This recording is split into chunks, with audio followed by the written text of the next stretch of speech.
Do now bring you some updates from the Russia-Ukraine war, and the Kremlin has defended its latest strike on the Ukrainian city of Sumy, claiming it only targets military sites. This comes as Ukraine accuses Russia of killing 34 and injuring over 100 in a missile attack on Sunday.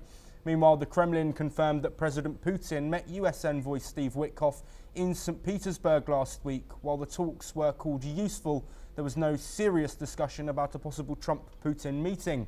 The Kremlin also said it expects US sanctions to remain in place under President Donald Trump. We now head back to tariffs, and President Donald Trump has announced that new tariffs on semiconductors will be revealed within the next week. These tariffs follow a series of similar measures targeting steel, aluminium and automobiles. Trump stated that no one would be exempt from the tariffs, insisting nobody is getting off the hook. Meanwhile, the US has warned that recent tariff exemptions on tech products, including smartphones and laptops, may not last that long. Despite the brief reprieve, Trump emphasized that these products remain subject to a 20% tariff. Let's hear what Trump had to say. That's right, but the tariffs will be in place in the not distant future because, as you know, like we did with steel, like we did with automobiles, like we did with aluminum, which are now fully on, we'll be doing that with semiconductors, with chips, and numerous other things. And that'll take place in the very near future. We can't be beholden and rely upon foreign countries for fundamental things that we need. We can't be relying on China for fundamental things that we need. Our medicines and our semiconductors need to be built in America. Donald Trump is on it. He's calling that out. So you should understand these are included in the semiconductor tariffs that are coming, and the pharmaceuticals are coming. Those two areas are coming in the next month or two. So this is not like a permanent sort of exemption. He's just clarifying that these are not available to be negotiated away by countries. These are things that are national security that we need to be made in. Well, in response, China urged the US to end its aggressive tariff strategy. The US Secretary of Commerce, Howard Lutnick, confirmed that semiconductor tariffs could be coming in the next 1 or 2 months, highlighting the need for America to reduce its reliance on China for critical resources like semiconductors. Well, joining us to discuss this development is Aaron Mapazi, a semiconductor professional and author. Thank you very much for being here with us, Aaron. Want to look first, with your expertise, at why this potential tariff on semiconductors could be so devastating to the global economy. Yeah, hi, Joshua. Let me just backtrack a little bit. What it appears is that US is classifying these tariffs into two kinds. One is the reciprocal tariffs, which has different rates for different countries but applies across sectors. And now, as the secretary said, sectorial tariffs, like for automotives, like for pharmaceuticals that are coming up, and for semiconductors. As you rightly said, probably going to come within the next 1 or 2 months, and I think President Trump said that he is going to have an update by next Monday, so maybe we'll get some hints of what it means.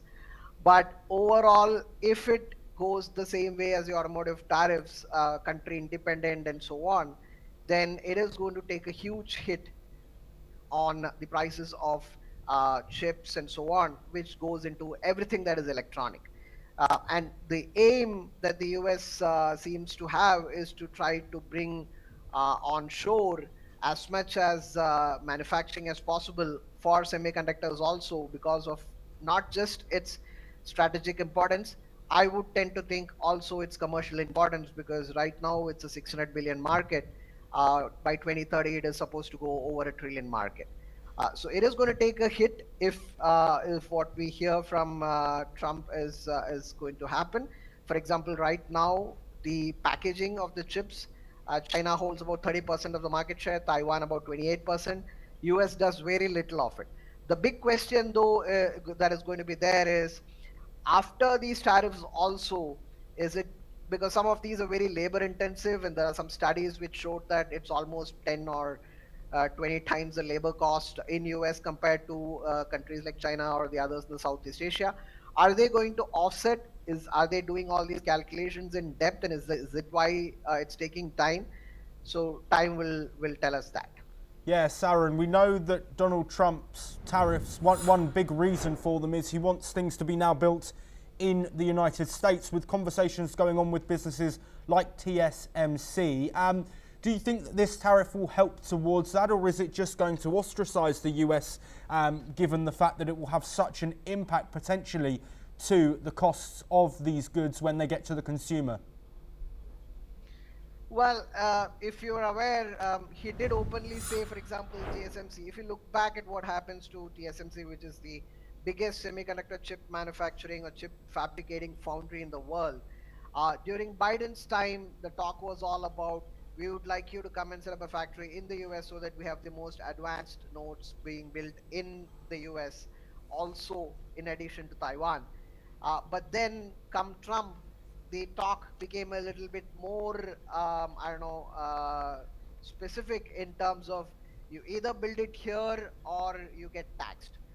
So now, when it comes to TSMC, it is about fabricating the chips, and most of it, what they're trying to do in the US is the most advanced node chips. But what now it appears, what Trump says, blanket semiconductor tariffs, that could also be for each and every kind of chips, whether it's the advanced nodes or the mature nodes. And much of those is, as I said, it's not just about the fabrication, it is also the last mile where the chip gets fabricated. And India, for example, is now just picking up on that particular aspect, where we are building many more chip packaging facilities that are upcoming, what is called as OSATs. The question now becomes, is it going to, and these are outsourced mainly because they are the labor intensive part. The fabrication part is a lot automated. It may not save much time, it may not save much cost to outsource it, and it's still, US is still good with fabrication. It still holds a good amount of percentage in terms of how much wafers are fabricated in US, though it's been declining over the years. So Trump wants to boost it back as well. But much more than that, the last mile packaging of the chips, which the US has gone into negligible or very little percentage of the market share, is he really going to try to capture that also back into the US? And if he tries doing that, that is going to have a huge impact, much more than what I would think of him trying to get semiconductor fabrication facilities back into the US. So it's something that we'll have to wait and see what is the kind of rules and regulations that he's going to put. Is he going to distinguish where the chip gets fabricated? China, for example, has this rule that they want to call the country of origin of the chip as to where it gets fabricated, not really where it gets packaged. That's some of the reason news suggests so.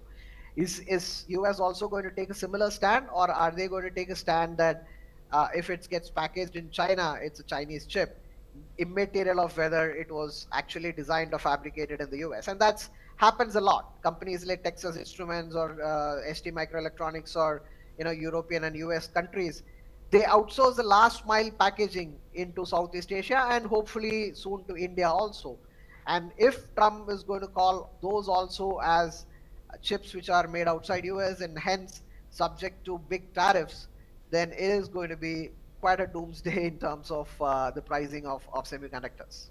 And so subsequently for all the downstream electronics as well. Aaron, thank you ever so much for joining us and explaining this often complex topic. The tariff conversation will continue, and we will be here providing you all of those updates. We now